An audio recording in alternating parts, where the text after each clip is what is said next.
Hello! What is going on, everybody? In this video, I'm going to be going over the most underrated player from every single country that's participating in the FIFA World Cup. Now, keep in mind, obviously, this is a pretty open-ended discussion. There are loads of underrated players from every single national team. However, this is obviously a list that I created, so if you have any disagreements with what I have to say, let me know in the comments below, leave an early like, and let's get into it, starting off with Group A, the hosts, Qatar. Obviously, I would say as a whole, this squad is underrated by so many, with many people not knowing most of their players. All their players play domestically. Many also play for the same club. However, when it comes to individuals, Almoez Ali is the biggest talking point for me, as he has a very good goal-scoring record. He's probably one of the few that's recognized the most, along with the captain Al Haidos. But in terms of underrated options, I'll probably have to go with Bolaman Goki. He's a very versatile player who actually started off his career as a winger, moved to central mid, and now primarily plays as a center back. The host can definitely utilize his versatility. His contribution could be massive. The Algerian descent center back gets the underrated title for me. Now for Ecuador, again, another case where I feel like the majority of this national team is very underrated. I mostly go on about Estupiñán and Hincapié, but for this video, I'll go with Byron Castillo, the man who caused all the drama of people claiming Ecuador would be disqualified from the tournament. I knew it wouldn't happen though. This guy's also somewhat versatile. He mostly plays on the right as a winger or even as a fullback. Moises Caicedo is an exciting prospect, but I think he's getting a bit of hype compared to other players as he's in the Premier League. But overall, Ecuador fans, let me know your thoughts on this pick. There's obviously so many players I could have chosen. The squad overall is extremely underrated, so I went for Byron Castillo, but I'm not sure. Let me know. But moving on to the next team, Senegal. I've gone for Habib Diallo. He doesn't even start for half of Strasbourg's matches and currently has 11 goals and 2 assists to his name. He also is not always selected for the starting 11 for Senegal as they have so many options up top. It's pretty hard to compete. But the Senegal national team should be very grateful that they have such a clutch player that will probably be coming from the bench and can cause some serious damage on the pitch. Now for Netherlands, I feel like there's so many youngsters people aren't talking about enough, but at the same time, this side always rotates which youngsters they're bringing into the squad, so I'm not too comfortable selecting any of them as I don't even know if they'll be at the World Cup. But if I'm going to go with the player that will make the squad later this year, I'm going to go with De Vrij. Obviously, the Dutch defense is on another level. They definitely have one of the best defensive units in the tournament, but it seems to me that the likes of Van Dijk and De Ligt get all the spotlight. De Vrij is also such an underrated defender. A key center back for Inter Milan, winning the Serie A title last year. Very clever and strong center back. He is pretty highly rated, however, like I said, doesn't get that spotlight credit like the other defenders on the Netherlands, and their squad is absolutely stacked. So I'm giving the most underrated title to Stefan De Vrij. Now moving on to Group B, starting off with England. Now, are there even any underrated players on the England national team? I'm just kidding. All jokes aside, I think the biggest player that comes to mind for me is Tomori. He had an exceptional season at AC Milan, one of the best defenders in the Serie A. Yet he only has 3 caps for the national team. John Stones and Harry Maguire seem to be more on Southgate's agenda, although he's finally given Tomori a bit of a go in the Nations League this international break. We'll see how he advances with the national team and if he even gets selected for the World Cup, but I think he deserves a shout out because he's been exceptional. I genuinely hope Southgate makes the right decision. If we're talking about players who have made more of an appearance though, I'll probably go with Calvin Phillips as he was exceptional in the Euros, but obviously he's about to sign for Manchester City. So yeah, I'm gonna go with Tomori. Now for the United States, I even got Tactical Manager TV, the USMNT YouTube GOAT seal of approval on this. Shout out to him. I've gone for Timothy Weah. He's shown up big for the national team many times, and in some cases, he's more consistent than the likes of Pulisic. He doesn't seem to be as highly regarded as all the other stars on the national team, yet he still seems to be one of the best players. One player that works brilliantly under Berhalter's tactics. Definitely got to show this man some love. Now for Iran, thankfully I got Next Generation Football seal of approval on this as well. I've gone for Saeed Esotolahi. This man has been beneficial for Iran many times. At moments, he can genuinely dictate the midfield. Best example was against Spain in 2018. His only issue is that he struggles with injuries and consistency. I mean, his career somewhat shows that, as he started off at Atletico Madrid at 16 years old. But on his day, he proves that he's one of Iran's top players. Now for Wales, obviously the biggest name on the national team goes to Gareth Bale. Just signed for the MLS as well, pretty nice to see. Although Bale has so many magical moments for the national team, there is actually another underrated forward that can definitely cause some damage in this World Cup, and that man is Kier Vermoer. Maybe not the most flashy forward, but he steps up when it matters. From that header against Switzerland in the Euros, to finalizing Bournemouth's steps to securing a Premier League spot this season, Moore is definitely a clutch player, and hopefully he can have a few magical moments in the group stage at least. Now moving on to Group C, starting off with Argentina. There's actually a lot of players to go on about this squad. I know some people talk about how Di Maria is criminally underrated as a whole, but I feel like the attack for Argentina do get the credit they deserve.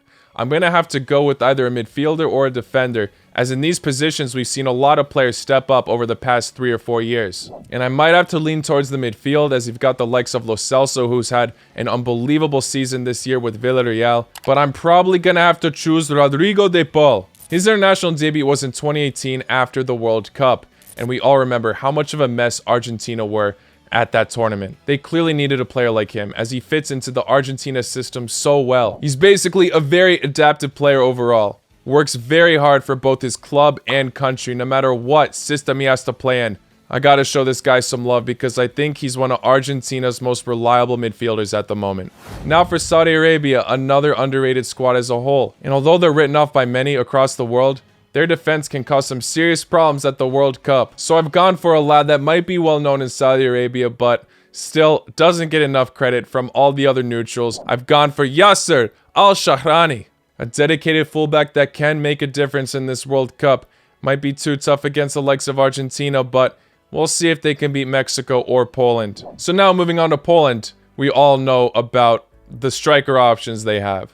Firstly, Lewandowski, one of the best strikers in the world. They've also got the likes of Milik and Piatek, but they actually have another very solid option up top that plays for the MLS and is somewhat catching up with goals scored for the national team. Obviously not compared to Lewandowski, but Milik has 16 goals in 62 appearances, Piatek has 10 goals in 23 appearances, and Charlotte FC striker Karol Świderski has 7 goals in just 16 appearances. That's not bad for an MLS striker. Michnovic is still trying to figure out how to structure the national team, but we'll see if he ends up partnering up with Lewandowski up top at this World Cup. Now for Mexico, I've gone for Alexis Vega. Pretty sure this guy gets a lot of love from the Mexico national team, but to the rest of the world, somewhat under the radar as he plays for Chivas. He's a fantastic dribbler. He's not that bad at free kicks. Obviously, it's a mystery on how well Mexico will do at this World Cup. Some Mexico fans are actually very doubtful for their squad. But if this guy's selected for the national team by the time the World Cup rolls around, I definitely think he'll bring on at least a few memorable moments. Now moving on to Group D, starting off with France. Although this squad is known to be absolutely stacked,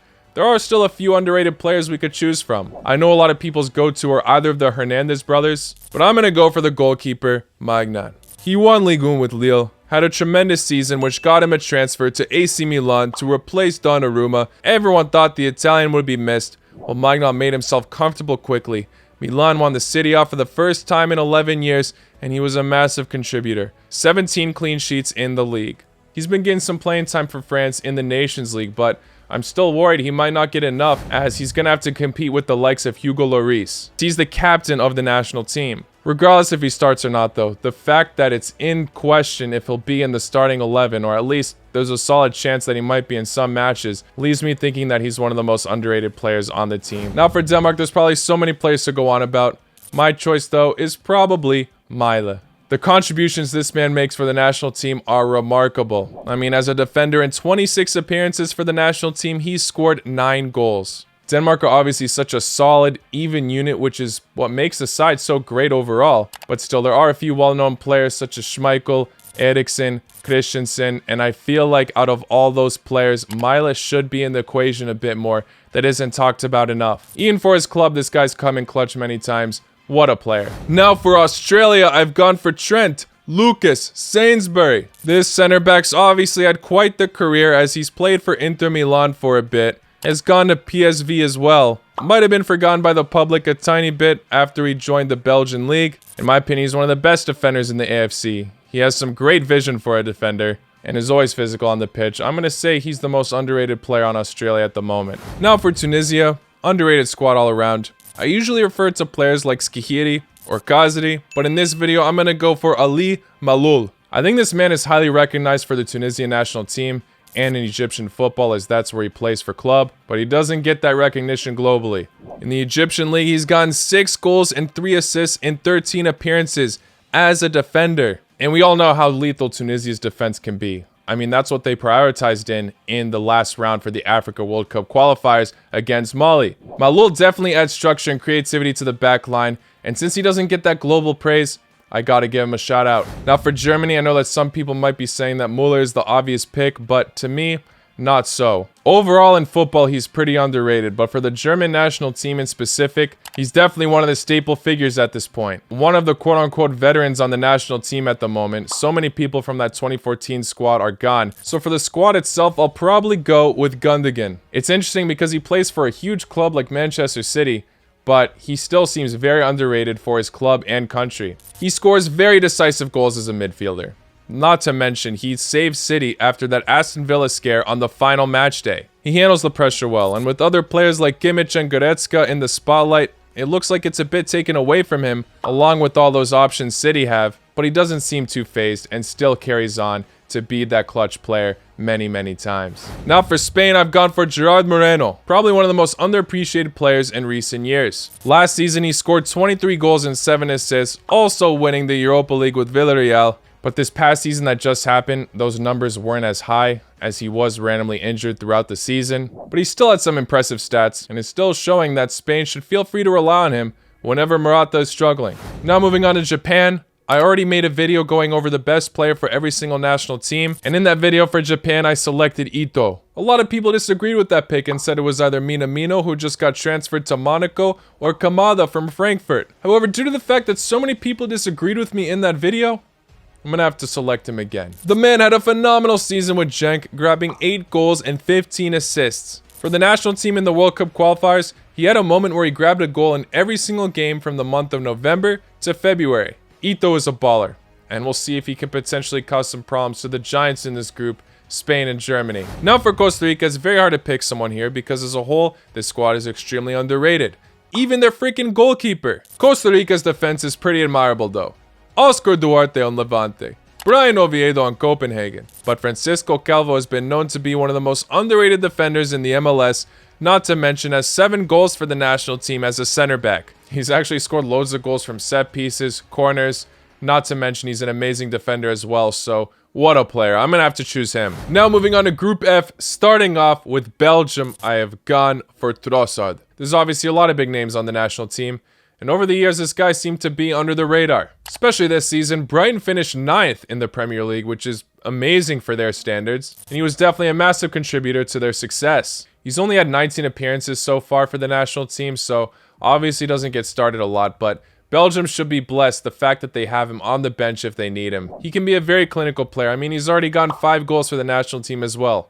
Proper baller. Now for Croatia, obviously Ivan Perisic is a very underrated player overall, but he's got the rep in the national team itself. I'm gonna choose Mario Pasalic for this video. From scoring the goal against Denmark to give us our confidence back in the Nations League, to bringing us back to life after Spain looked like they were demolishing us in the Euros, Croatia is obviously known for their amazing midfield. But Pasalic still seems to be left out of the equation, despite having so many decisive moments. Even for his club, Atalanta, I mean, this club is filled with underrated gems. In the Serie A this season, he got 13 goals and 7 assists. There's obviously a few other players we could go on about, but I think this is a pretty obvious pick, to be honest. Pasalic, for me, the most underrated player from Croatia. Now for Morocco, I've gone for the center back Aguerd. He's obviously getting a bit more recognition now as he's just signed for West Ham. But still, the fact that they only picked him up for 15 million. I mean, this guy was crucial at Rennes this season. Very curious to see how he does in the Premier League. He's actually a very intelligent center back. Resilient, quick on the ball, has a great vision on the pitch as well. I do think West Ham fans should be excited for this transfer. Now for Canada, I think this one's based on preference. There's so many plays you could go on about, but I've gone for another defender here,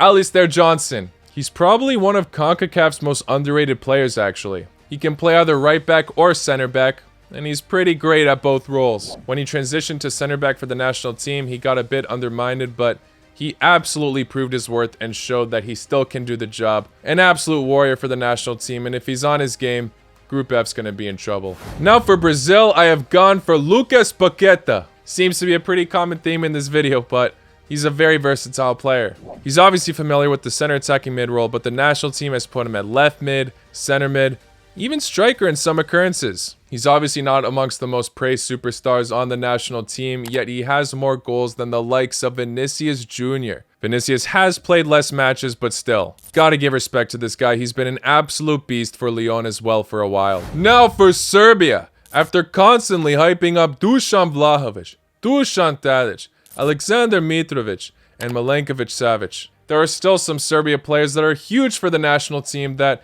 I seem to still miss throughout the whole spiel. For this video, I think I'm gonna have to choose Filip Kostic, one of Frankfurt's key players in their triumphant Europa League campaign. It's crazy how this man nearly went to Lazio. I don't think Frankfurt could have done it without him, to be honest. He's been consistently bossing it with them every year as well. Can play left mid or left wing back. Serbia are very lucky to have this lethal weapon. Now for Switzerland, a very tough pick. I'm actually torn between Zuber and Gavranovic, but I might have to be biased and go with Gavranovic, as this man used to play for Dinamo Zagreb obviously, but now he plays for Kayserispor in Turkey. 10 goals and 3 assists this season while only being on the starting 11 half the time. And we all know how clutch this guy was at the Euros against France, being the one to equalize to them, bringing the match to extra time. That was probably the most exciting match in the Euros, and a lot of that was thanks to this guy. Switzerland are struggling a tad bit at the moment, but we'll see if they can bring their form back up and rely on this clutch striker. Now for Cameroon, obviously big talks all around for the attacking duo Aboubakar and Toko Ekambi.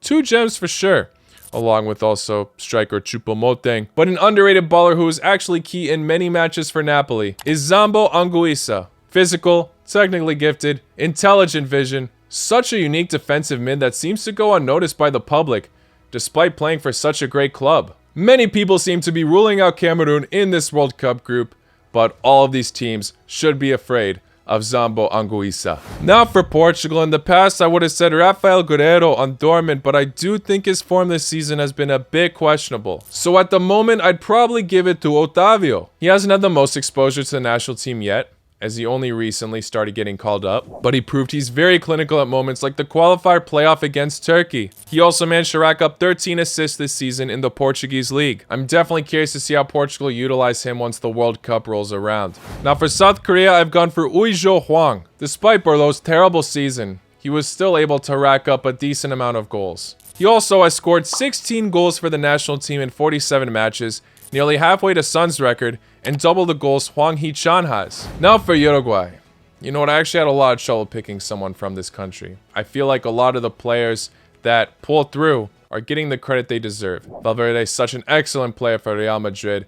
Luis Suarez, Edison Cavani have been ballers for years. Darwin Núñez has just signed for Liverpool for 100 million, so I don't really think he's underrated at the moment. So I might have to go with the Brazilian league player, Georgian de Arrascaeta, as he's racked up a decent amount of goals and assists in the Brazilian league, along with the World Cup qualifiers. In the 11 World Cup qualifier matches that he's played for, he's contributed to 7 goals. And finally, for Ghana, I'm going to choose Alexander Djiku. For some reason, Southampton's defender Salisu refusing to join the national team. This lad is still leaving Ghana fans hopeful for their defense. I know I did Ghana dirty with that defensive ranking video. I'm sorry about that, guys, because this guy's actually pretty solid. He actually was phenomenal against Nigeria in the African World Cup qualifiers in the last round, which secured them this spot in the World Cup. Very curious to see how this Ghana defense can cope with these massive teams. Can they get revenge against Uruguay?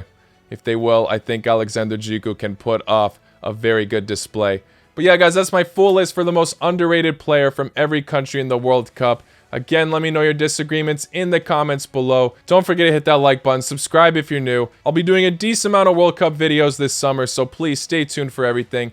Thank you all for making it to the end. I will see you all next time. Take care. Lá com noite.